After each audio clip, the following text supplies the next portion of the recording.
if you search for the words cricket and food together, you'll get a list of benefits of eating insects. So if you've tuned in for a show about those kind of crickets, so I'm sorry, you'll be disappointed. We'll be talking about the sport of cricket with Jarrod Kimber. And Jarrod is a man who's done pretty much everything in cricket. He's an analyst, podcaster, YouTuber, writer, filmmaker. He's also managed a team in the past. Welcome to the Naan Curry podcast, Jarrod. No worries. Thanks for having me on. And for those listening to this on Red Inker, I'm Archit. I'm one half of the Naan Curry podcast, an Indian food podcast that talks about not just food, but economics, history, nutrition, culture. And I'm also an unbiased cricket fan, as those on YouTube can see from what I'm wearing. So, Jarrod, I have to first address the elephant in the room. Cricket is probably the only sport where there is a tea break and a lunch break. It's so weird. Whenever I tell my European or American friends about it, they take the sport less seriously, and I feel a bit bad. So if you wear your cricket historian hat, can you tell us what are the origins of this practice? Yeah, I mean, it just goes back to the beginning of the game where they would play. I think originally they played in, very, it wasn't 2 hours break, 2 hours break, the way that we play now, but it was still, you would start in the morning and you would finish in the late afternoon, right? They were playing essentially when they began to the hours of England. I don't know if you've ever spent any time in England, but the daylight hours in summer are quite long. The sun is out for a long time in England, and I think they found pretty early on that it didn't really make sense to play all the way through. I think if it was a sport, I'm trying to think of the best way to put it, I think if it was a sport that was played, like when it was played as a street game, I don't think they were stopping for meals, right? I think the meals really come in when the aristocrats come in, specifically around that 1730 to 1800 era, which tells you how far we're going back with 150 years before some sports were invented, right? So it comes back to that era when it becomes a bit of a game of earls and dukes and lords and all those sorts of people, and a lot of them were playing, right? So you could tell a young professional to keep playing for 7 hours. I'm paying you, you'll eat at the end of the day. Eat a big breakfast, eat at the end of the day. I don't think you could tell, the Earl of Wessex, for instance, that he's not going to be able to stop for a break. And the other thing is that these people were running their own games, right? It wasn't like they were fitting into a professional structure. They were like, come to my castle and play this game, or come to my village and play this game. And so I think those things were just baked into the fact that the game was being played over anywhere from 5 to 7, 8, 9 hours on a day, depending on what was happening in the particular game or what the schedule was for those games. And so it made sense to stop. And so even it's quite interesting. Like I played a lot of, they call it jazz hat cricket in the UK, which is where you play with a bunch of people who are so rich or famous that they have, the midweek, they could just take a day off. And still to this day in England, the biggest thing is usually the lunch. So there's a game at Wormsley that we play, so Wormsley is owned by the Getty family. So Jean-Paul Getty, Mark Getty, who's an important person in cricket. But if you've ever looked at a photo in a newspaper, it's probably a Getty photo. Very rich family. They decided to get into cricket because I can't remember one of the Gettys. I think the one who was a heroin addict met Mick Jagger and became a big cricket fan. And so they built their own old school ground in just outside of London. And really, it's a beautiful ground set, set into like a little peak, a valley, sort of area, just off the back of their mansion or mansions probably. And the reason that so many people go and play in that game is because of the food and the alcohol and everything else. And so that is, and you see little games like this all the way through England still. There are still a lot of them, the Authors of 11 play a lot of these sorts of games. The MCC play a lot of these sorts of games. And the food and the alcohol are part of the game, right? It's not separate. And you could see that coming all the way through from 1750. That's what it would have been like in those days. You would have stopped, you would have had a proper meal. In some cases, we now have a 40-minute lunch break. So the players have to scarf down their lunch a little bit more. But in the old days, they might have had an hour, hour and a half, 2 hours, right? Like a liquid lunch for someone in an office. You would stop and you would do that. So it's always been part of the game, partly because of the length, but also because of the sorts of people who played it. And a lot of cricket is shaped by the fact that very, very rich aristocratic people who couldn't be told what to do ran their own cricket games, and they decided what hours they would play. If they wanted to sleep in, the game started at 1 p.m. Right? That's how all those sorts of things happened in those days. And cricket is a game that is sort of it holds on to some of those traditions while professionalizing them a little bit. But if you're a fast bowler and we don't allow players to go off the field, it would be very hard to bowl fast at the end of the day if you didn't stop some stage during that 6 hours and reload food. We don't eat carbs anymore in cricket, but when we go off the ground and get some food, I mean, it just would be. So that always would have had to have been a break, and we just made it a bit more formal. Of course, the hilarious thing now is that we have day-night test matches where you stop in the middle of the game for a situation where we don't cook, we swapped lunch and tea around, and the whole thing is just completely confusing to any cricket fan. And limited overs games, when the overs go late, sometimes you'll see players take food out in their pockets. So there's a fun one for you. There's a great photo of an Australian cricketer, Nick Maddinson, with a whole toasted sandwich in his pocket out in the field. So that does happen from time to time. Usually it's protein bars and, slightly more professional than a toasted sandwich. But I've certainly seen players out on the field with food before because the break wasn't long enough and they need to go out there and field. Has someone checked if toasted sandwiches can shine the ball? Well, I would have thought they're pretty greasy. All things considered. So, I'm not 100% sure on where that goes, but yeah, no, there's been a few players. I think if you put maybe if you search for cricketers eating on the field, you'll probably see a couple of cool little images of players, sniffing some, a lot of players, also a lot of batters will have a banana or something. In fact, I just covered England, Bangladesh in the T20 and the one days, and I was shocked to see, it's the only time I've ever seen this before, at the drinks break, the first person to run out was a person with a fruit platter. Yeah, I saw the same thing in the India-Australia series. I saw a bowl of a tray of watermelon being carried over in the drinks break. So it's becoming a big thing in cricket that I'd never seen before, and that's very new. I think it comes from Asian cricket culture, which is weird because in Australia and probably New Zealand and South Africa, you eat fruit, but you eat it off the ground when you're at the game, whereas now it's being brought on. But even if you go back a long time, I think Ricky Ponting was a player who quite often would have a banana out on the field, and there's a few other players who did as well. So it's always been a bit of a thing. So that's why they do it. They have to be out there for a very long time. Is the very simple answer, and the more like cricket. Most answers come back to very rich people didn't want to do as much work, so they decided to have 2 meal breaks in the middle of their day. So if you had to redesign the game of Test cricket, and I know you love asking these questions to yourself, would you still keep similar meal breaks, or would you change it up a little bit? The tricky bit is for batters, I think, because you can actually, the bowlers and the fielders should be allowed to come on and off the field, but we've come up with a sport where you're not really allowed to do that, although a lot of teams find ways to cheat those rules when they can. But yeah, I think the batters are the tricky one, because if you bat an entire day of a test match, you have to stop to eat at one stage. And I don't know. I'm not a big cycling fan, so I don't know how the Tour de France, do those sorts of things.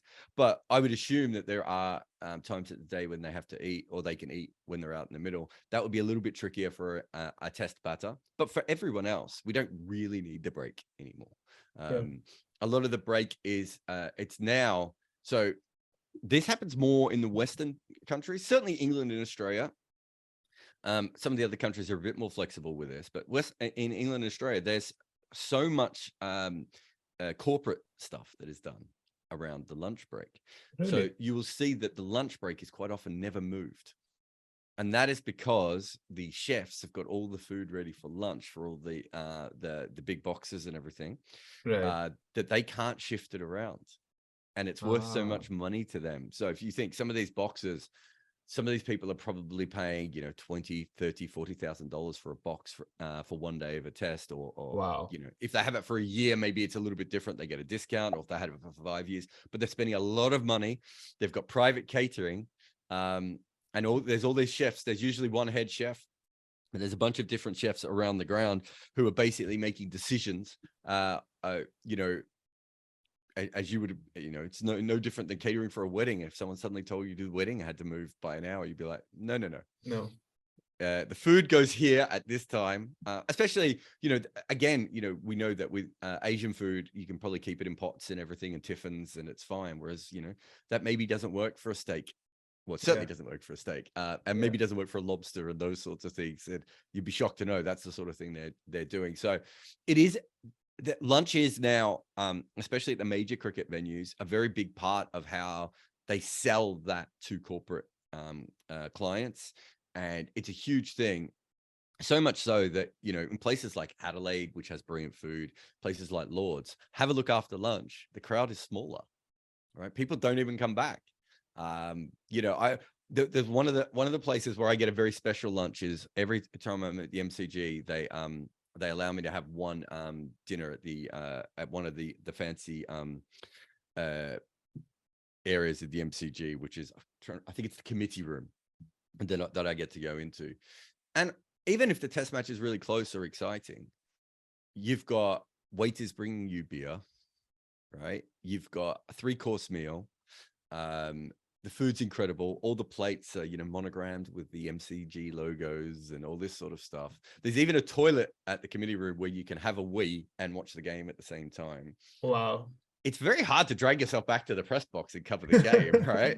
It's like, you know, someone's coming out, would you like me to butter your roll, sir, and all that sort of stuff.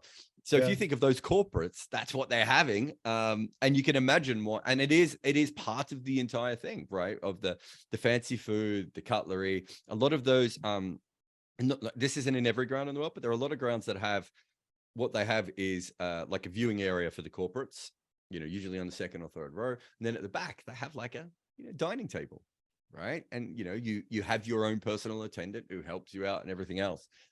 I don't know how we move back from that in a test match in order to have a shorter break. That actually, one of the funny ones, of course, is the at the IPL games, you can't drink alcohol in the ground, and some of the grounds you can't eat food in. You know, there's lots of weird rules when it comes to Indian grounds and food and bringing other things in. But, wait, I've had alcohol during an IPL match, but it was not inside. It was inside a VIP box. It was not outside in the balcony. That's what I'm saying. Yeah. So you can do it as long as no one can see it. So what I was going to say is there's always a room or rooms. So at Bangalore, at the stadium there's a great Chinnaswamy, isn't it? Yeah. There's a great back room at either end of the ground where it's like a free-for-all for alcohol and food and everything else. And if you get a VIP ticket or you pay or you got a corporate ticket, you can go in. They've got the TVs around the ground. Again, it's part of the thing. You go in there. I remember, you know, being you know, it must have been part of ESPN. We were given VIP tickets. I think we had an American guest over, so they looked after us, and you know, they took us back into this big room with food and drink, and there are a lot of people who never left that room throughout the game. So it is part of cricket in a way that perhaps the only other sport you would say is maybe tennis. And that's not as much for the athletes, but certainly as much for the fans, in that, you know, the food and the alcohol is part of the entire structure of what it is. So it's so entrenched in it. But yeah, if you're going to play it again, you probably have one break of half an hour. So you play 3 hours of cricket, have a break, and then play 3 hours of cricket. If you're talking about test cricket, that is how you would design it. And you would also allow for anyone who batted more than 30 overs to have a longer, or you know, or did something strenuous in the field, to have a longer break in a 1-day or a T20 game where they don't have to come back onto the field and they can actually eat. Generally in T20 games, you actually, the players anyway, eat very, very late at night. So you eat after the game. So that's when you have like a late lunch before you get to the ground. And then you play the game, and then afterwards they put on a full spread for the players. Yeah. You see it in the IPL and the social media posts of the teams where, for example, Mumbai Indians is giving a dressing room award to a player, and in the background, everybody's Yeah. grabbing a bite in the dressing room. Yeah, it's just the way the hours work on that game, because we don't Yeah. have the same amount of break, right? Yeah, So yeah. and you're trying to get through. It's really hard. Like it's a quite a late dinner sometimes. Like if you some of those games finish at 11, 11:30, 12. I was in the CPL, some of the games were finishing at like 12:31, you know, and then if you eat, you're up for a couple of hours afterwards. Yeah. Plus you've got the adrenaline of the game and everything else, but you might have a Yeah. 6 a.m. flight the next day. So the whole thing, it's a very, very confused thing. But yeah, that's how they do it in T20. Most international grounds will have food available for players at the close of play, or a franchise or international, just because someone's going to need to eat, right? So, Right. you know, it may not be everyone and it may not be their best food, but there'll usually be something available for someone, just because you know, someone's going to come in and just need to eat straight away. Some players just pick at it and whatever. You know, at the end of a test day, there might be food there, but you're more likely to go out and go for dinner, because it's, you know, 6:30, 7 o'clock at night. So you'll go out for dinner and do it that way. But other players might just come off the field. If you've bowled 30 overs, you know, you might just need to have something to eat at the ground. Yeah. Do you think stadiums have become more accommodative of other food cultures now? For example, I think a few years back, Ishant Sharma, who's a vegetarian, he couldn't find any vegetarian food in the middle of a test match. And apparently, I don't know if it's a myth, he actually went outside the ground in between a test match to get food. So do you see with BCCI's power growing, do you see that changing in global tours for the Indian team? So I can tell you that story a lot better if you'd like to hear the full story. Yeah, of course. The Gabba has shit food. Right? Okay. It's important to know that there are grounds for good food, there are grounds for bad food. SCG in Adelaide Oval in Australia, brilliant food. Hobart can sometimes be good or sometimes be terrible. When you say, sorry to interrupt you. When you say good food, bad food, terrible food, do you mean for the players, for the crowd, or for the press? I'm usually talking about the food that is made for corporates, for the players and for the press, which is not always the same people, but more often than not is a similar kind of people that make all those different things. There are variants on that. Lords has, you know, a different chef, and now sometimes teams will get chefs in. So the Gabba is notorious for having bad food. Yes. For whatever reason, I don't know why. I wouldn't say that Queensland has a foodie culture, maybe the way that some of the other cities do, but I don't know if that's got something to do with it. But it's always had bad food. And I remember Harsha Bogle was in front of me one day, and he was looking at the vegetarian options and just going, this is terrible. So it wasn't that they didn't have vegetarian options. It was that the vegetarians were saying, this food stinks. And I remember, I can't remember, there might have been another Indian person I was talking to as well, just saying, you know, explaining to me why it was a bad option. But I can't remember the full details of why. Yeah. So anyway, Ishant Sharma says, I'm not eating this anymore, right? And so there's 2 Indian restaurants on either side of the Gabba, right? Oh. Weirdly enough, and I still don't know why to this day, but Ishant Sharma didn't go to the one that was like right outside his door. I think he went to the one on the other side of the Gabba. So he had to get a security guard to go with him, and obviously someone from the team. You're not really supposed to go from the ground unless you're injured. But he did, and he just walked out. And so they walked all the way around to the other side of the ground. He got his food. He then brought it back. But the Gabba has a strict no outside food being brought into the ground rule. So Ishant Sharma wasn't allowed to bring his food back in. So not only did they serve him bad food, they then wouldn't let him bring better food into the ground. So to be fair to them, that they did have it.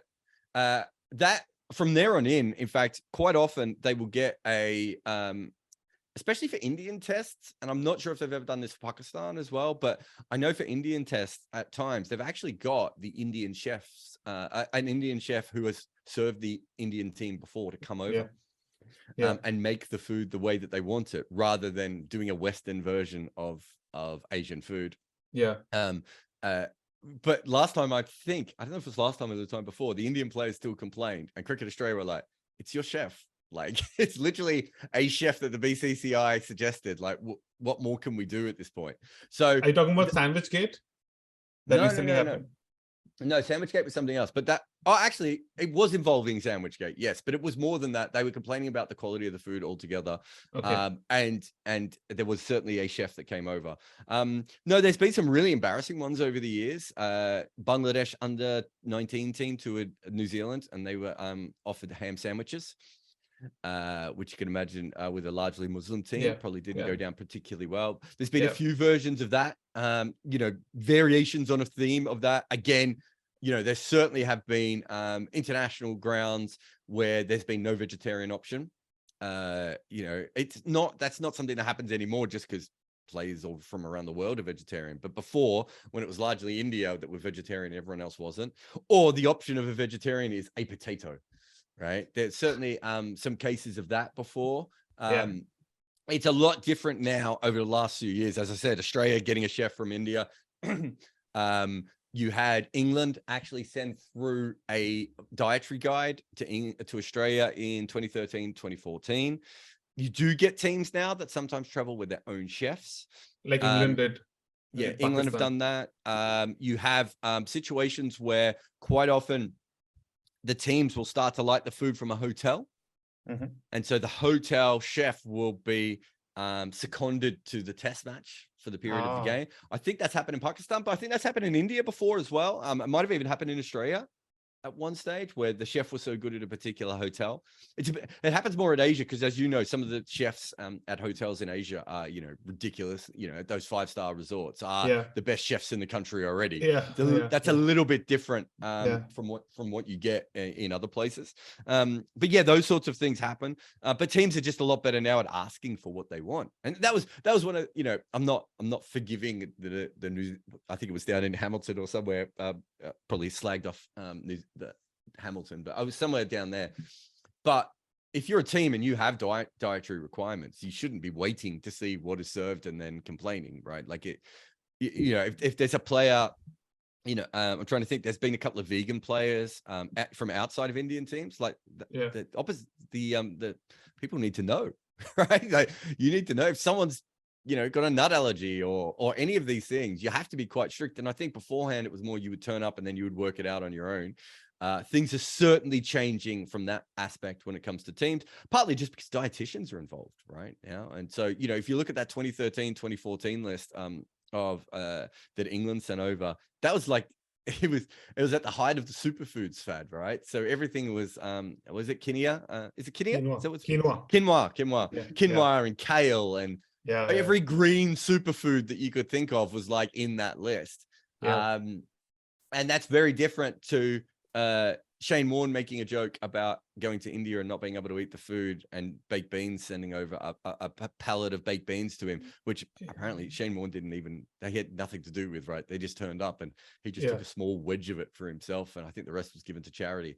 But yeah, it's a huge difference from those days where you would have to turn up and work it out. And there's certainly a lot of cricketers there are a lot of white cricketers in Asia who literally only eat anything from the hotels, and it's usually just toasted sandwiches.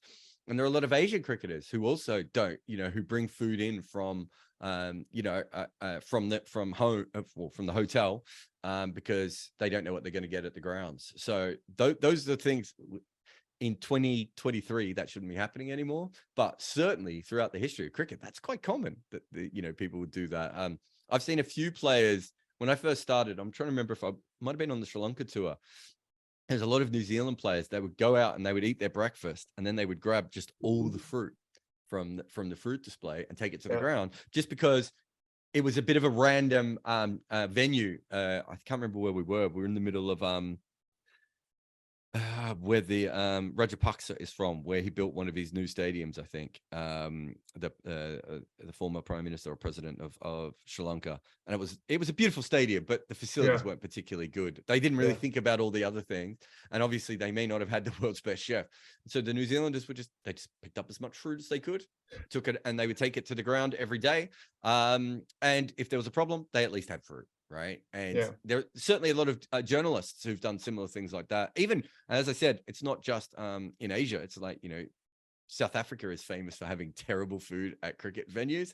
So again, you'll see the journalists stuffing every banana and pineapple and orange and apple they can into their bags at breakfast, just in case they get to the lunch and it's not very good. Yeah. It's interesting you mentioned dietitians. So I was listening to a podcast by a celebrity nutritionist, dietitian in India, who claims to be the personal dietitian for Shikhar Dhawan, Virat Kohli. There's no way for me to verify that. But so he mentioned that these nutritionists often send menu cards to hotel chefs because they can't always travel with the players. It's also interesting that the food that players eat also varies with time. For example, you won't eat the same meal in the morning and in the evening, and it also varies with conditions. So you won't eat the same thing in Dubai or Dharamshala. So that was fascinating to me. Contrasting this with another essay I'd read by Sharda Ugra on how cricketers ate in the 1990s. So she quoted Jawahar Srinath, and I linked the piece in the show notes, brilliant piece. So she quotes Jawahar Srinath, and Jawahar says that we didn't think about food in the 90s. Our drill was just fill your tummy and start playing. Dieting just meant eating less. And why would you do that? Why would you eat less? So my question to you, Jarrod, is when did this change come from just, eating whatever's in front of you to now treating your body like a temple? So a lot of this, almost all the professional stuff in cricket comes from Aussie Rules football. Really? Yeah. So essentially, Aussie Rules football professionalized before cricket did in Australia. And so it starts to professionalize in the late 70s, early 80s, and dietitians are probably pretty common by the early 90s in Australian rules football, because it's a Melbourne-based sport. It's not just played in Melbourne, but that's where the heart, the most money is made of it anyway. And that's where it was invented, or certainly first played. That's the big heart of it. That happens to be where Cricket Australia is based. And so there was a lot of the professionalism that you see in cricket comes directly from Aussie Rules football, because Aussie Rules football was so advanced. It was more advanced than Premier League football was, right? Despite the fact, it was before Premier League football, but the old association football was still a little bit more amateur. And for whatever reason, Australian rules football was doing that. The other thing that was happening in Australia at the same time was academy systems and government money and all these different things. And so if you have a look at Australia in the 1960s and 1970s at the Olympics, even the 1980s, they're not very good. By the 90s, they're, in the top 5 gold medal winners, in the top 10 gold medal winners, fairly consistently for a long period of time. All of that professionalism from Aussie Rules football and from the Olympics movement moves into cricket. And professional athletes who run and cycle, they have to think about what goes into their body, right? Yeah. And so, and the same with the Aussie Rules players. I think a midfielder in Aussie Rules runs between 15 and 20 kilometers in a game. So again, you don't want to be eating the wrong thing before you're going out. Their body fat was lower, all those sorts of things. And so because that was so professional, that had an impact on cricket through swimming, athletics, cycling, and Aussie Rules football all sort of have this big impact on cricket. Now, Shane Warne also comes out of that era, so it's not as if everyone picks up on it, but there's certainly a lot of players who do, and they do start to think about those sorts of things. So it's professionalism of Australian sport that comes out of, these two random areas, and then from there, that eventually gets moved to everywhere, right? Where teams all around the world. England cricket was famously, England cricket is the first professional cricket, but as I said, because it was set up by aristocrats. And you got to remember, when county cricket started, the Lords were playing it, right? So it wasn't set up for athletes, even when it should have been set up for athletes. It was set up for big fat guys. Like, for instance, the reason that they didn't, that cricket fought over arm bowling for the best part of 60 years was because that meant that the old guys wouldn't be able to play it anymore. Right. So it was perfectly set up for these non-athletic people, which is why cricket doesn't have that athletic boom that some other sports do. And it's perhaps why some of the places like Australia and the West Indies, who did have better athletes, go on to dominate it, because suddenly they're picking the best athletes, whereas England is still picking Mike Gatting. Right. So there's a big difference between, the athleticism of the two teams at that, or of some of the teams at that point. And so as it becomes more professional in the late 90s in Australia, that's when you start to hear about diets and players stop smoking as much. The alcohol consumption starts to change. If you look at in the mid 90s, Australia was still doing that thing where they were trying to break a made up record of how many beers they could drink between Australia and England. And it is made up because the numbers change all the time. It's complete nonsense. So that's how much things changed by the late 90s, where players aren't drinking on planes as much. And by the early 2000s, alcohol consumption is discussed quite a bit. You have some cricket teams who don't drink at certain times. The food becomes a part of that. Dietitians, certainly, I don't know how much time you spend in Australia, but Australia is a very foodie culture. Yeah. Partly because it's multicultural. Yeah. Partly because it's multicultural, partly just because Australia has very good food available to it. So, all these different things sort of happen in Australia. And so dietitians become a big thing. And basically the rest of the world just copies Australia in cricket. They were professional so much better than everyone else that people just pick it up one after the other. And eventually India and England go beyond Australia as professionals. But, and the other big one, that also happens at a very similar time, but just afterwards, is that South Africa, I don't know how much you know about South African sports science, but in Cape Town, they're like one of the leaders in the world in sports science. And Bob Walmer is a big part of that. And obviously he goes on to be the South African coach. So again, he's talking to, I think he wrote a book with Tim Noakes, did he? Or was he friends with Professor Tim Noakes, who is, I think, the low carb, you should know this, you're the food guy. What's Tim Noakes famous for? Is it one of the low carb? Let's have a look. Tim Noakes is famous for something in food, and you should know this. You should be telling me. I haven't heard of him, honestly. Yeah, so he's the guy who starts the Banting diet, which basically leads to all the low carbing diets around the world. Oh, really? Right. Tim Noakes is friends with Bob Walmer. Huh.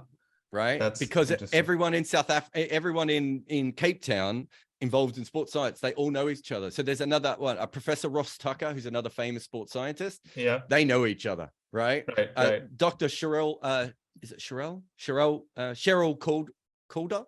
God, I forget her name. I've interviewed her. They're all famous in different fields across, and most of it is science based, right? But she's famous as an eye person, and Ross Tucker is famous as a sports science person, and Tim Noakes was famous as a food person, and Bob Walmer was writing a sports science book about cricket. And they're all in Cape Town. And I think if they weren't all in the one university, they were all like a couple of universities apart. Right. All working there, and it's an incredible thing. Anyway, that is the other big boom, right? Where suddenly they're thinking about how they train, and we start to see range hitting with Lance Klusener. So South Africa are way above the curb in all that sort of stuff. They do a lot of the similar stuff that Australia does, but without the professionalism, but with more scientific energy, because the Australian weren't quite at that level. And so you've got two really important cricket coaches. You've got Bob Walmer, who's written his own book about sports science, which might be behind me. Oh, it's up here. I'm guessing. Oh yeah, Tim Noakes co-wrote that. Wait, let me get it. I got to get that now. Sure.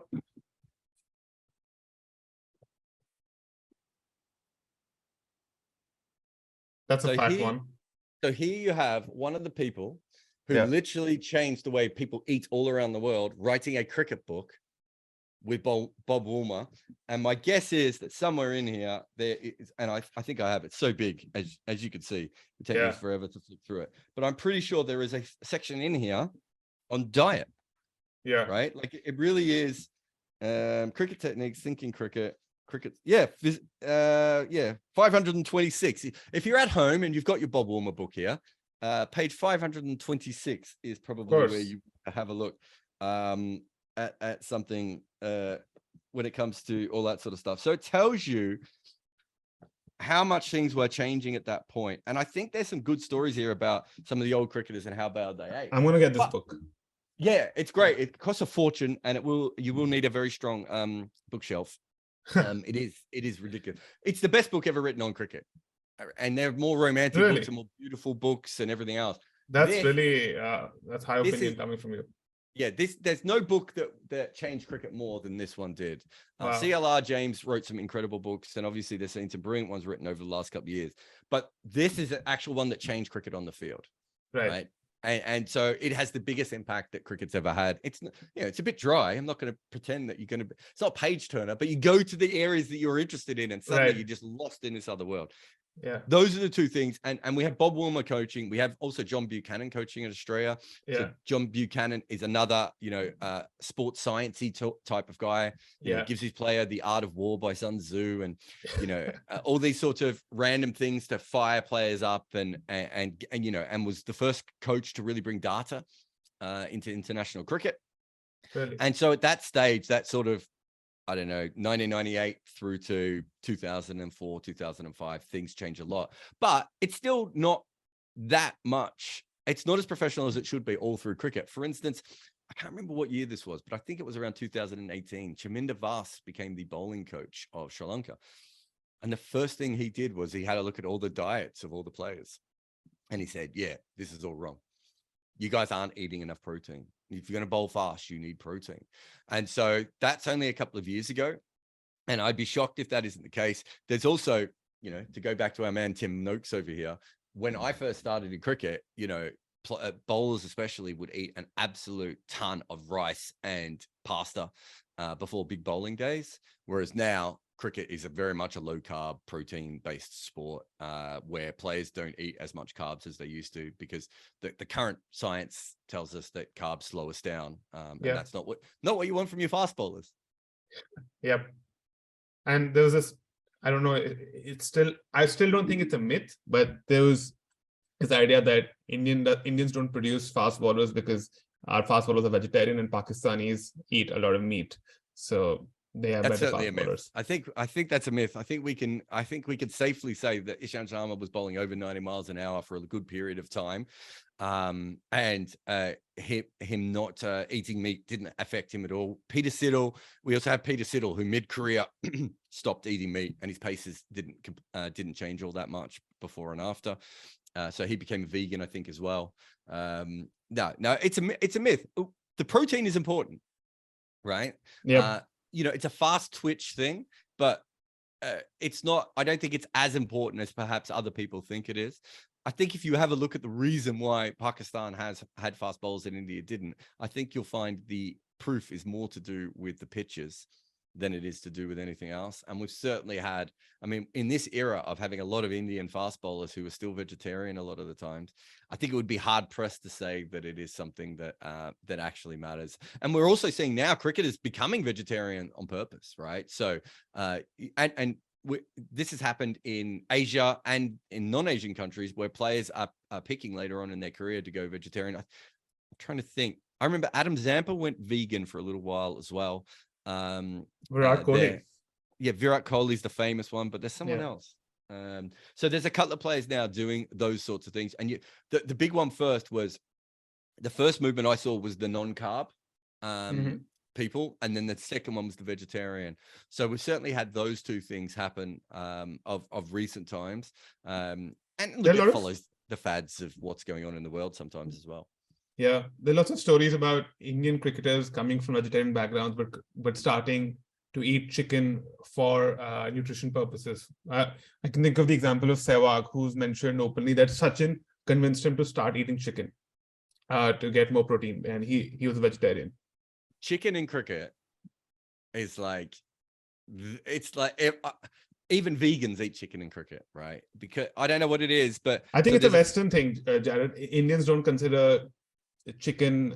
Indians consider chicken vegetarian, but I've lived in Europe for a bit, and chicken and fish are not considered meat. It's not. No, what I mean is everyone in cricket eats chicken, right? Like whether you're West or Eastern. So for instance, one of the biggest restaurants in Bangladesh was Nandos, right? And then so when I cover a World Cup or a Champions Trophy, I go to the local Nandos in the center of town because I know that's where all the players are going to hang out. Really? Both West, East, doesn't matter. All the players are there. I've never been to a Nando's during a cricket tournament where there isn't a commentator, a writer, a player, a coach, an umpire in that place, right? Yeah. And so Nando's is like the unofficial restaurant of cricket. Nando's are so stupid that they haven't made this into a huge thing. I know some of the county players in England have like the black cards or whatever they call, where you get the free meals and things like that. Or some of the international players have certainly had that before. But, you know, I've walked into a restaurant where the entire Sri Lankan team is there. I've walked into a restaurant where, you know, 3 or 4 Indian players are there. I walked into a restaurant where half of Pakistan's team was there and half of Bangladesh's team was there. I've walked into a restaurant where the entire South African team was there. Like, It's I really, guess it's the least worst option for people in a new country. Like, it's the least variance option. Well, it's basically McDonald's, but better, right? Yeah, yeah. Cricketers can't go into McDonald's or Burger King or, you know, Subway or anything like that. Yeah. But they can go into Nandos. You can get a proper, good quality meal at Nandos, but it's still takeaway, right? You know, you go in, you eat, you leave. It's used, you know, all the good things about takeaway food is there, but you're also eating more healthy. So, and then you've got it's got better vegetarian options than I think some of the other fast food places probably do. So the vegetarian players don't mind going there. It's not a restaurant, so there's not as much alcohol around for the players who don't like alcohol. There is alcohol, but it's not like Nando's are not really drinking places. Although I did hear once that the one in Bangladesh is quite lively, but it's not like a drinking place, again, because, you know, it's more of a fast food place. You don't really go to Nando's to get drunk, do you? Do you know what I mean? You might have a beer or an alcohol with dinner if you're in a Western place. But again, it's not that kind of place. You know, it's got all these little advantages. But yeah, it's become very much the international cricket food source for players when they're on the road. So it's a really, really interesting side note. And as I said, Nando's, I don't think I've ever made enough of it. In county cricket, I don't think there's a player during a year who does not stop at Nando's, right? Like, it's so much part of the culture now that sort of everyone does that. And, you know, if I was ever to set up an office, you know, and just to hang out with players, I would probably just like say to Nando's, can I have this table for 7 hours a day? And do it that way. So it's a very, very interesting part of that. But that's what I mean by, even though it's a chicken restaurant, everyone sort of goes there. But you're right. There are a lot of players who don't eat meat who do eat chicken. But no, South Africa is the place that South Africa think fish and chicken is a vegetable. Yeah. And South Africa used to be the hardest place for vegetarians because of that. Vegetarian players, vegetarian journalists, vegetarian fans had huge problems in South Africa. It's not as much the case now. South Africa is very different over the last 5 years when it comes to food. Yeah. But traditionally, going back, you know, vegetarian was here's your salad. That's a piece of chicken. Yeah, salad. Indians famously used to, I think in the 80s, 90s, Indian players used to go to the diaspora in the country where they were touring and eat at their homes. I think this was also documented in this movie about the Indian 83 World Cup win. So that is a really interesting, if you want to go into the Asian cricket culture, it's really interesting to this day that if let's say you're in Taunton for the World Cup. Yeah. I don't know. I can't remember who I covered in Taunton, but Afghanistan or Bangladesh, right? Yeah. You just go to the Asian restaurants at night and all the players will be there and they will be stocking up, and they quite often will take bags to go and you know, tiffins for the next day and everything else. So it doesn't happen as much with people's houses anymore. Partly match fixing, I think, changed that. Yeah. But if you're in a World Cup and you're in a smallish city, you know, say Nottingham, say Adelaide, Taunton, those sorts of, you know, where it's not like 3 or 4 million people. If you walk in the center of town from Asian restaurant to Asian restaurant, you will eventually find a player eating in one of those restaurants. It's, you know, it's a huge honor, obviously, for the people who run it. You don't see it as much in the other way around. You don't see the Western players doing it as much, although there used to be in Colombo, and I'm not sure if it's still there, but there was a cricket cafe in Colombo, which was run by Australians, and there you could get a cold beer and a pie and a steak and all the sorts of things that in the rest of Sri Lanka are not as easy. Well, beer is easy to get, but not Australian beer or Western beer is not as easy to get in the rest of Sri Lanka. Right.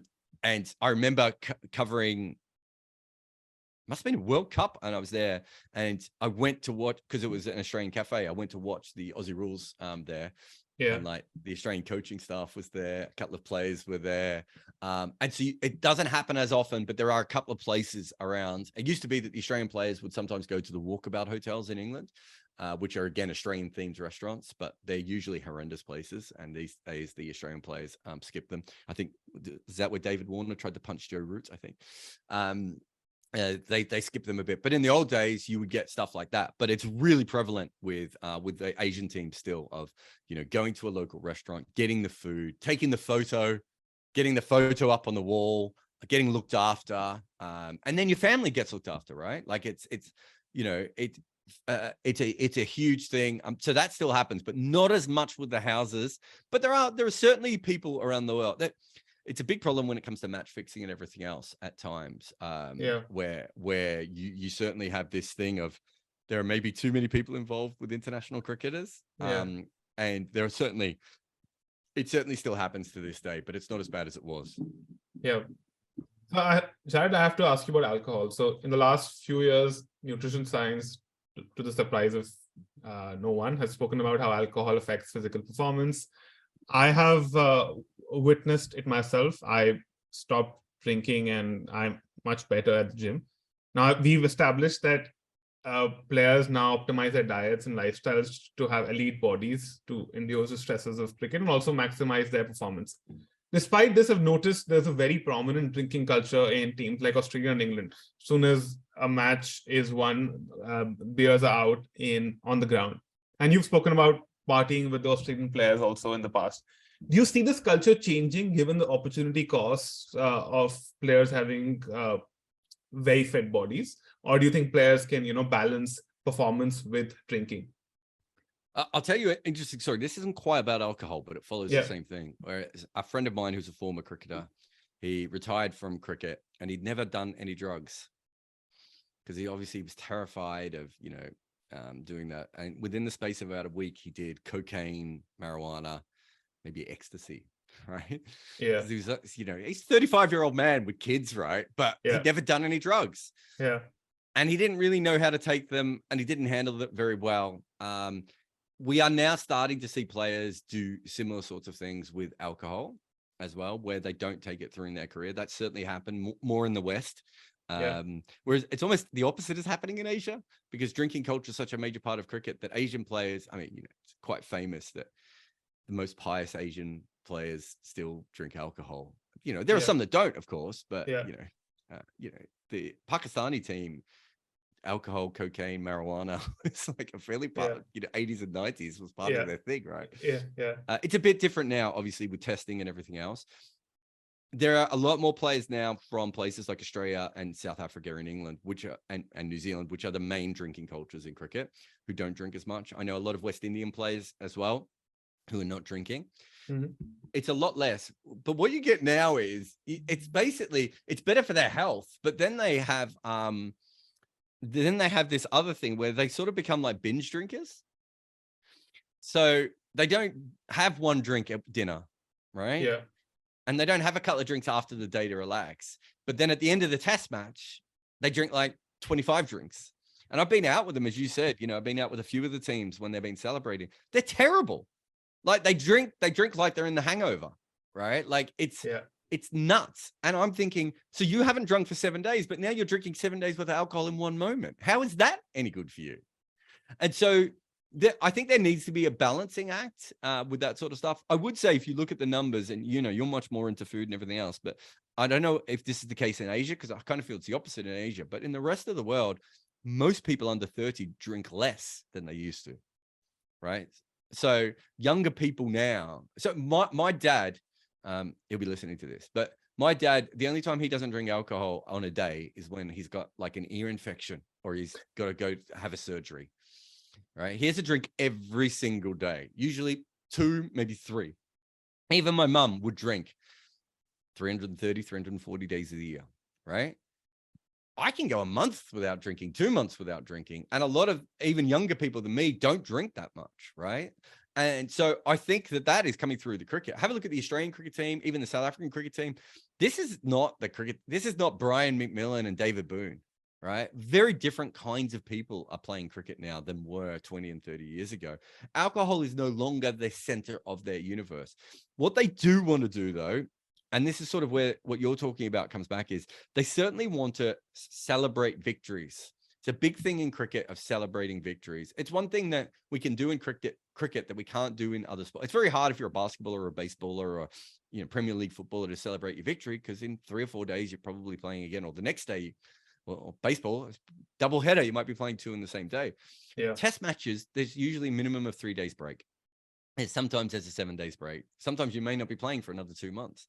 They want to celebrate their victories, and they certainly that has been part of the sort of the drinking culture, I think, that you're talking about.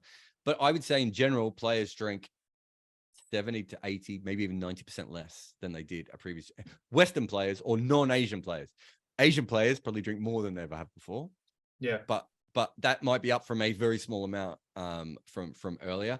Whereas Western players were, very high levels to not as much. And I think there's certainly a big change, but I don't think that's just sport, although sport obviously, as you said, plays a big part. I think it's culturally. I just don't think people drink in the same rates that they used to. Alcohol is not the same. Marijuana has become, have a look at the NBA players. Most of them are using marijuana more than they're drinking. Like, things have changed in the way that people consume their toxic stuff. Yeah. There's some wild stories in the news, and you'd know more, which are not in the news, about players having drinking till the early hours of the morning and then smashing it the next day. I think one example is of Herschel Gibbs in the first time team scored 400 in an ODI. It's the South Africa versus Australia ODI.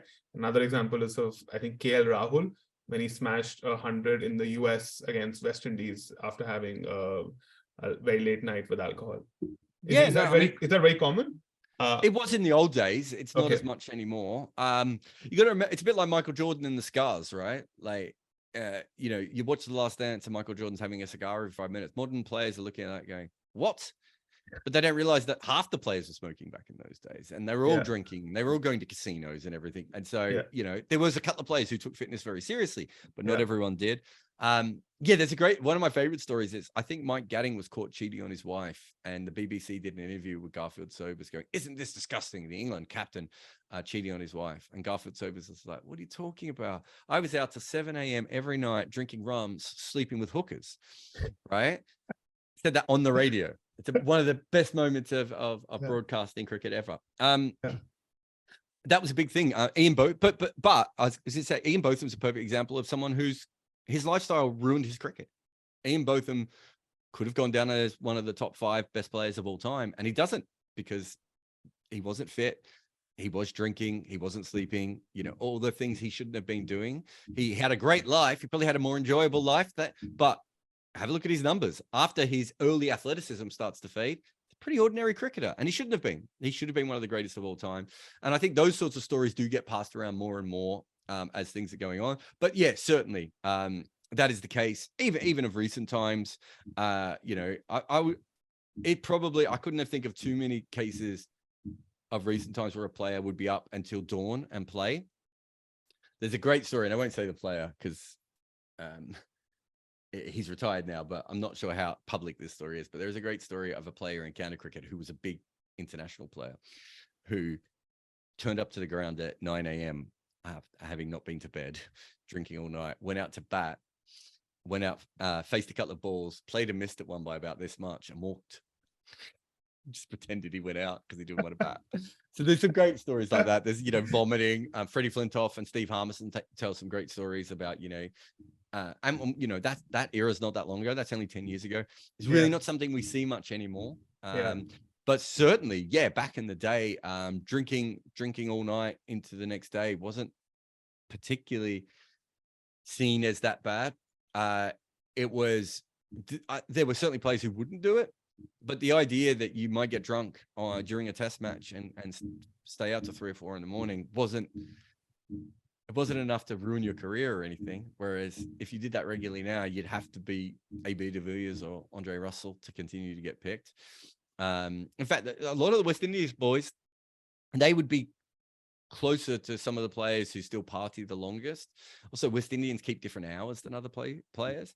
But cricket's so weird anyway now, whereas I think staying out to 3, 4, 5, 6 in the morning is very different when a lot of players play day-nighters.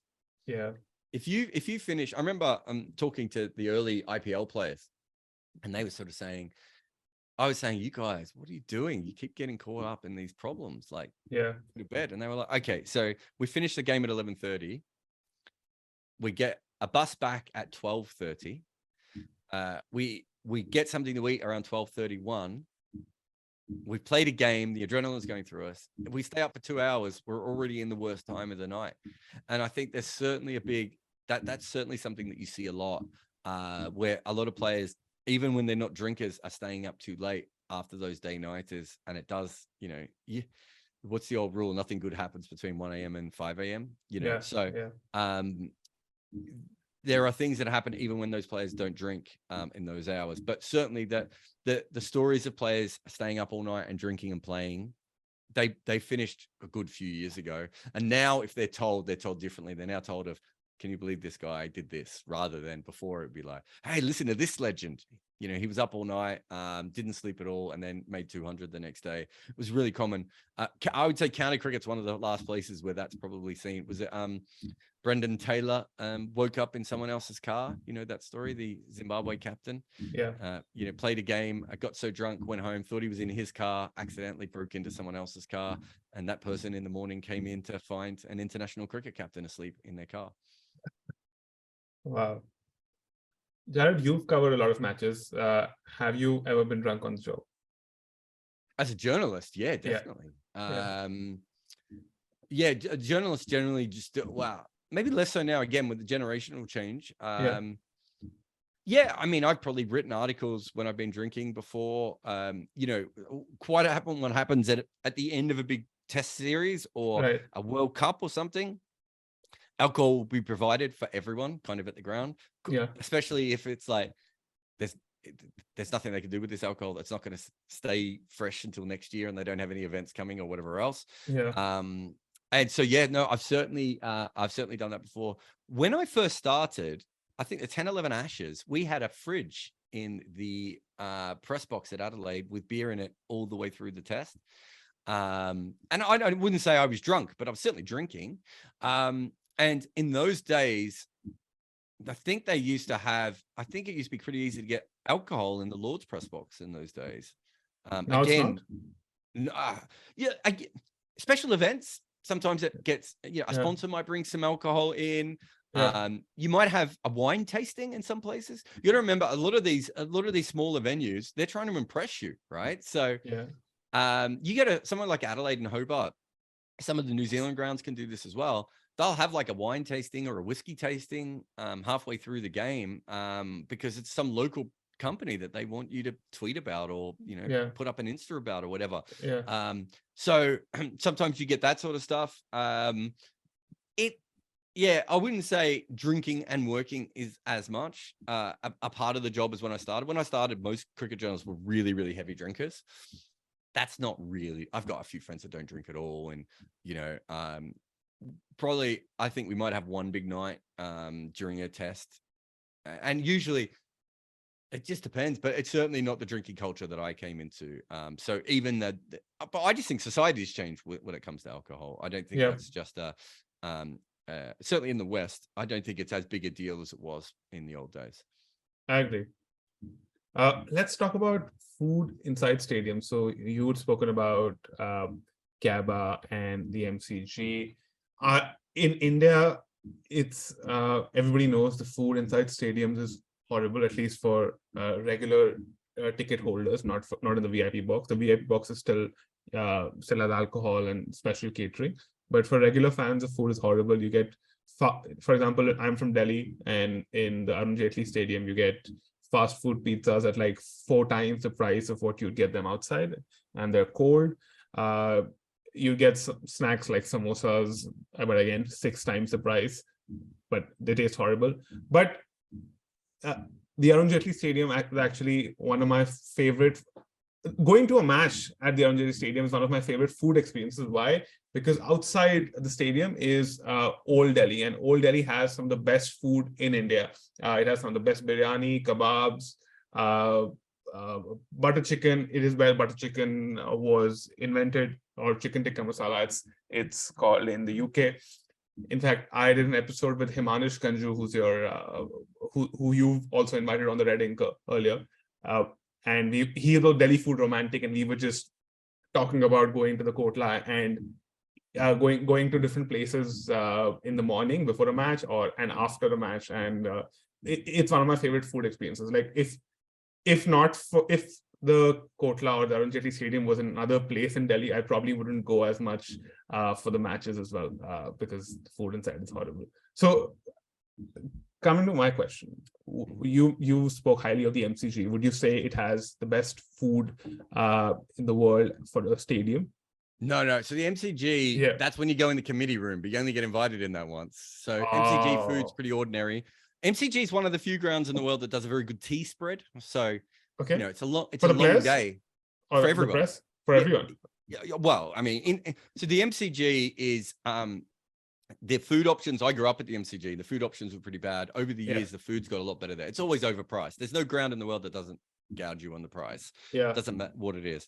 But the food options in the MCG for fans are pretty good. The press food's okay, but it's not one of the best ones. No, the best places. The best meal I've ever had in a cricket ground in the press was at Eden Gardens for an IPL game.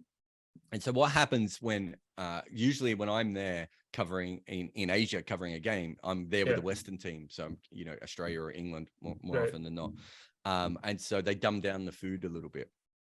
But when I went to the IPL game, I was the only white journalist in the ground. And so it was normal stuff. And it was a fish curry made in a huge pot. You'll know the names of all these things better than me. But it looked like a witch was about to put a spell on something. Yeah. And it's still the best fish curry I've ever had. Absolutely incredible. But every time I've been back to Eden Gardens, they've had Western food. And it's been absolutely horrendous. Or they have Asian food, but it's not at that level. So, they've still dulled it down a little bit. So it's not, But that was one of the best meals I've ever had in a ground. Edgbaston, the food at Edgbaston is absolutely incredible. And it's so varied from day to day. I think they have a curry option every day, but they also have, things like roasts, beef sandwiches. They have, quite often they have a cooked breakfast in the morning. When I did the finals day, so finals days are 3 T20 games back to back, and like we had breakfast, we had lunch, and then at the evening they had like a make your own sandwich place with like but just like the ingredients were incredible. I think most people now would say that Edgbaston is the best ground in the world for food. Outside, I don't know what it does for the punters, because there's no reason for me ever to leave the press box to check what the punters are eating. The Oval and Lords have very good food trucks now. They didn't when I first started. So at the Oval, for a long period, I would eat at the food trucks rather than eat the Oval press food because it was pretty poor. In South Africa, especially in Cape Town, and I'm going to get all the names wrong, but the South African sausages vans, there's a woman who used to drive a van in and used to have a sausage van there. That was better than any other food you could get in South Africa at Cape Town. So I wouldn't even have the food. The food that they had in the South African grounds was terrible. You get a lot of curry chickens and stuff in the West Indies. It's fine. I wouldn't have said I had that many great meals compared to West Indian culture food, which is a lot better. I'd say that it was a little bit bland. I've had a couple of very good meals in New Zealand. New Zealand's another place that quite often likes to impress everyone. So I've had some, full English breakfasts and some great lamb meals at times there. What you're seeing now is, and it hasn't happened as much in the Asian grounds, although I haven't traveled since COVID, so I'm hoping it will. But a lot of the places now are just getting smarter, and they're just letting food vans and food trucks come in, right? And not the old crappy ones that you get in the old days, but proper food vans, and letting them just come in, and you can get incredible meals sometimes at some of the grounds around the world. Lords is overrated. Lords is the famously best one. I've had some good meals at Lord's, but I've never thought to myself, if this was a restaurant, I would come here. Whereas at Edgbaston, I'm like, if this was a restaurant, I would come here. So there's some interesting things have happened in Australian grounds at times, where sometimes they're trying to impress you. So they had like oyster shucking at Adelaide once, where literally, you know, they had a guy there freshly getting oysters. I think they had the same thing at Hobart. There's another time in Adelaide where we got lobster and steak, that's not normal to be able to get that level of food. Sydney at tea time used to put out a seafood platter, which is just one of the best seafood platters you'll ever see in the world. So that was absolutely incredible. I went to Pune was it Pune? Yeah, Pune in 2016. When Australia won the match? That test. Yeah, that was Pune. The food there was absolutely incredible. That food was so good at that ground that it kind of changed. Well, it changed the way I tour Asia, but it probably changed the way I eat. Really? I got so hooked it was the dal. Everything was great, but I don't think I'd ever eaten dal that much before. Yeah. You got to remember, I had a very similar diet to Shane Warne growing up, right? And even though all my friends were Sri Lankan when I grew up, you know, where I lived and my babysitters were Sri Lankan, I still wouldn't eat any Asian food. Yeah. Then I start traveling in cricket, and you can always get Western meals. They're usually terrible, but you can always get Western meals in Asia. So I just kept doing that. And then, was that 2016 or 2017? I think 2017. So 2016, I had started to eat Asian food. Okay. I know that for a fact because I'd gone to a bunch of places where that was the only option. So I'd started to get a little bit better. I remember working for Cricinfo and being in Bangalore and literally everyone having this great Indian food. And then they had ordered me Pizza Hut pizza to come up because they were afraid I wasn't going to be able to eat anything. That's how bad I was. Yeah. And I went from that to eating everywhere, you know, eating street food in Pune. In fact, a lot of my Pune was a big difference for me. I think before then I would eat a little bit of rice, I would eat a little bit of chicken, and I would put some of the sauces on, you know, and then from that moment, it was just, I just eat Asian food. What you put it in front of me and I'll try it and I'll like it or I won't like it and I'll move on to the next bit. And so that was a big change. And so the Pune food was absolutely brilliant. And I remember it would be like me, Gav Joshi, Bharat, Monga. And even they were like, this is not that level of food. And I think it was something to do with the fact that it was the same food that the Star guys were getting. So it had to be top quality food. It was something like that, you know, and it was an accident, you know, it never happened again. And so, and then, you know, and I've been to Sri Lanka a few times. Again, the Sri Lankan food's a bit like that, where, you know, if you want to eat terrible food, you eat the Western food. But if you want to eat good food, you have to, you know, eat the local stuff. And in fact, that Pune test, I remember this. We ate, and it really changed so much that afterwards, there was a foodie friend of ours who worked at Cricinfo. I can't remember if it was Rachna. It was someone from the office anyway, who suggested we go to, like, I don't know what it's called, but it's like a gymkhana or like a gentleman's club in Pune. And it's right opposite where the caves are in the old Pune. Like it's in that area. And we went there and no one spoke English in this place. And we only had one person who was Indian, but that's Arya Yuyutsu, who speaks French better than he speaks Hindi. So he was of absolutely no use to us. And so we didn't even know what we were ordering. And that was vegetarian. And I would swear that's the first time in my life I'd had a vegetarian meal. And afterwards was like, this is awesome. I absolutely love this. And so it really did change the way that I thought about food, that whole trip in Pune. Sadly, we had Mark Butcher with us, and somewhere along the lines, we took him to a place where he spent 3 days almost dying in his hotel room. But I felt fine. So I'm not sure Butcher... It's Mark Butcher, not the food.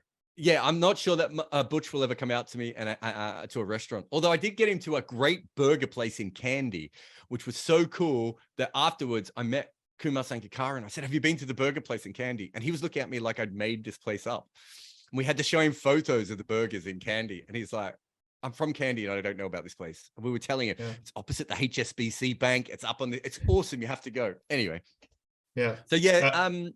So I think that I think traveling to Sri Lanka and India, I think over a period of time, over 3 or 4 years, I just went to Sri Lanka and India quite a lot. And so I had worked out how to eat without really embracing the food. But it was at Pune 2016, 2017 period where I certainly changed how I ate. And, you know, I now eat dal. Well, my mother-in-law is Sri Lankan. She makes me dal about 3 times a week. She makes a big batch of it. We put it in the fridge, and you know, and I eat it all the time. So that certainly changed it from that perspective.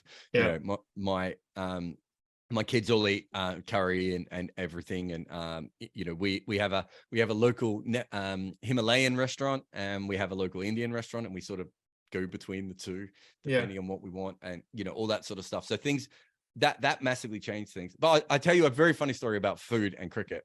Was when I was interviewing Sreesanth, right? So I had basically Sreesanth, for those who don't know the foodie people, he was an Indian cricketer who got done for match fixing. He was becoming a Bollywood. Is it Mollywood? Is that the name of the other one? No, it's not Mollywood, is it? The Malayan film. Yeah, there are lots of whatever the Malayan cinema is called. I should remember the name. And I'll link that piece in the show notes. It's I think a very entertaining piece even for non-cricket enthusiasts.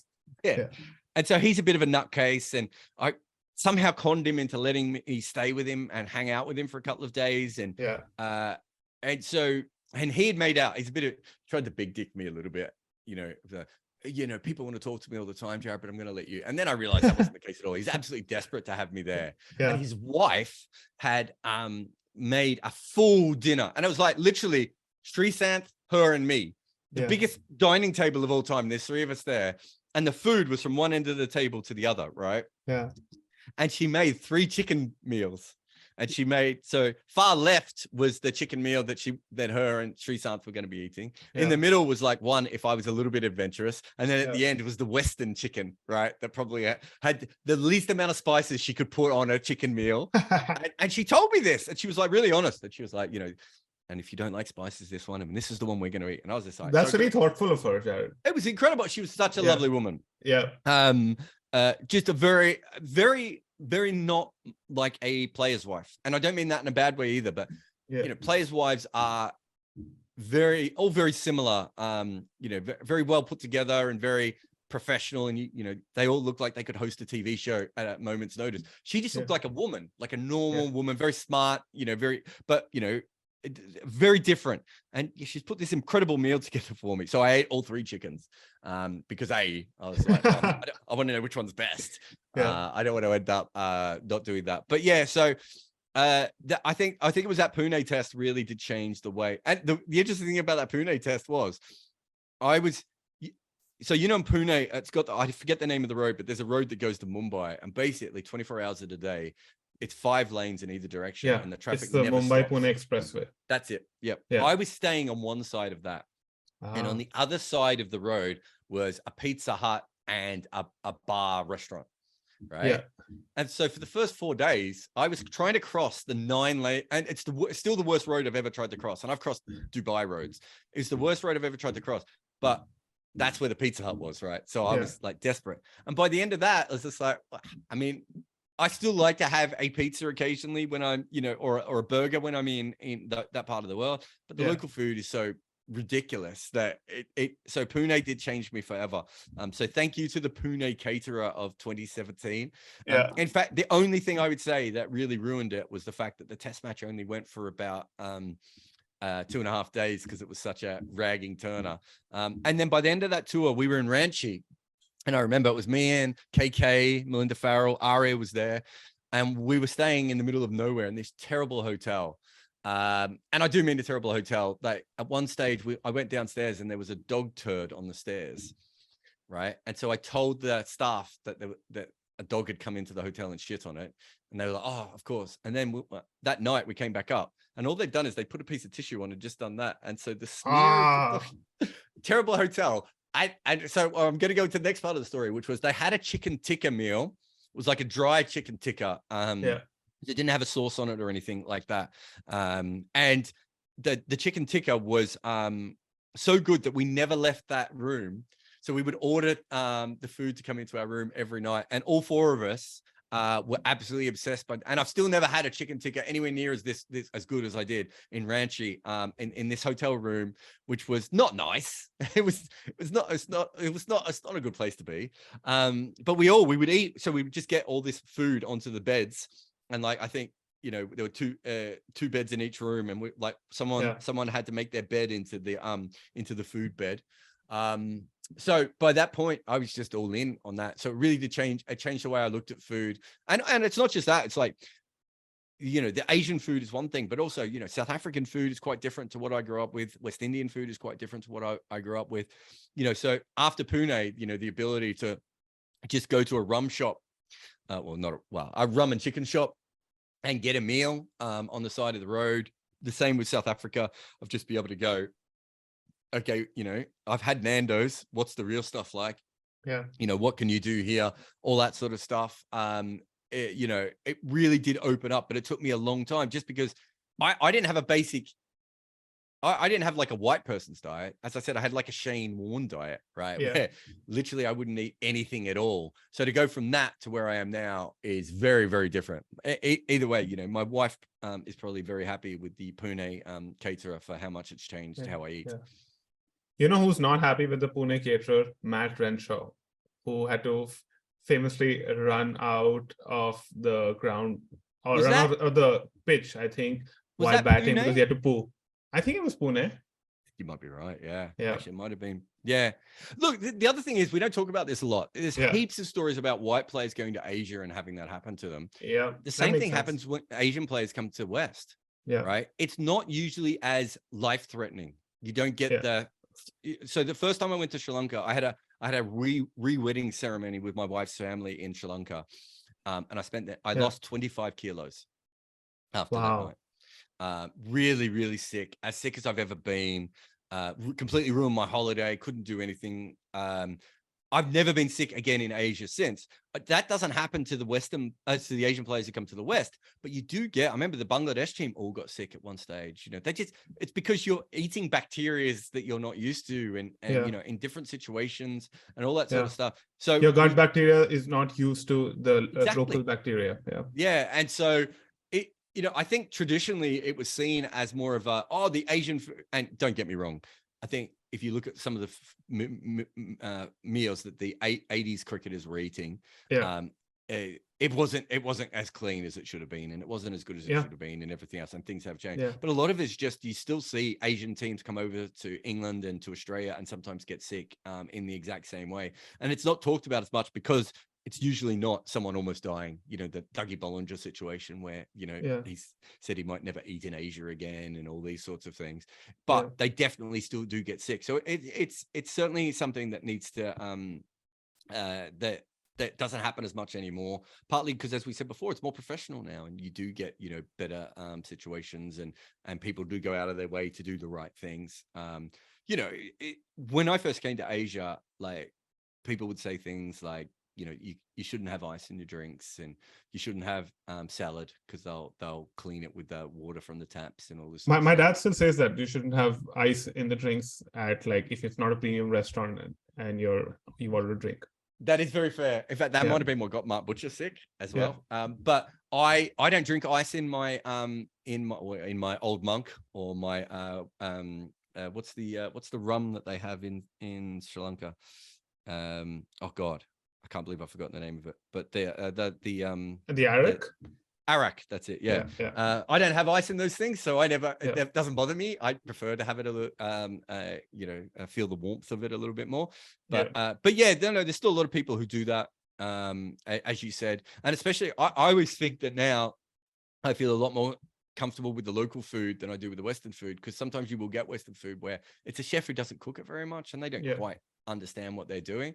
And, you know, I'd much rather just have something local and, you know, stop in somewhere else. So I think things have changed quite a bit for me personally, but also, you know, just in cricket in general, just the options in, and as you said, sometimes outside the ground, people are getting smarter and pulling their own food vans up, and, you know, places like Old Delhi, you're certainly seeing those sorts of things come in, you know, to different kinds of places around cricket. Like, you know, if you're ever in Adelaide, everyone sort of stays around Hindley Street, but there's a great food street I think it's called O'Connor or O'Connell Street, just at the other end of Adelaide Oval. Yeah. It's got two famous fish and chip shops who are at war with each other, which is one of my favorite things ever. And they're both at war at each other over a meal that is called the AB, which is short for the abortion, which is a meal, it's meat, chips, cheese, all in like a bit. It's like a lasagna with chips on it or something.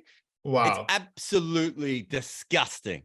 And that's why it's called the abortion. It is horrendous. And there's two fish and chip shops that are at war, but they're both really good, high quality fish and chip shops. But there's a bunch of lovely restaurants and bars and that do food in that area. So there are some really cool like little districts when it comes to, even somewhere like Nottingham has like these like weird lot of like laneway places that you can find, some of the smaller grounds around the world, you can sort of stumble out of Nottingham's a bit of a walk. It's about a 40 minute walk. But if you're willing to make that walk, there's a few different places out there where you can do stuff like that. And make your way through and find some other food. I think the food for the players and in the ground is certainly changing.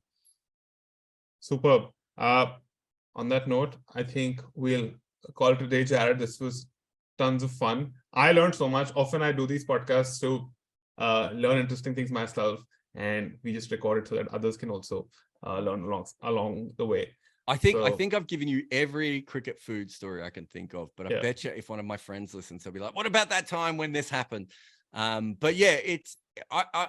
find it very, very interesting. It's the sort of thing, I don't know if you know this, but my Instagram, if you go back to my Instagram from when I started Instagram, I didn't know what to do with Instagram, right? Yeah. So did you post food pictures?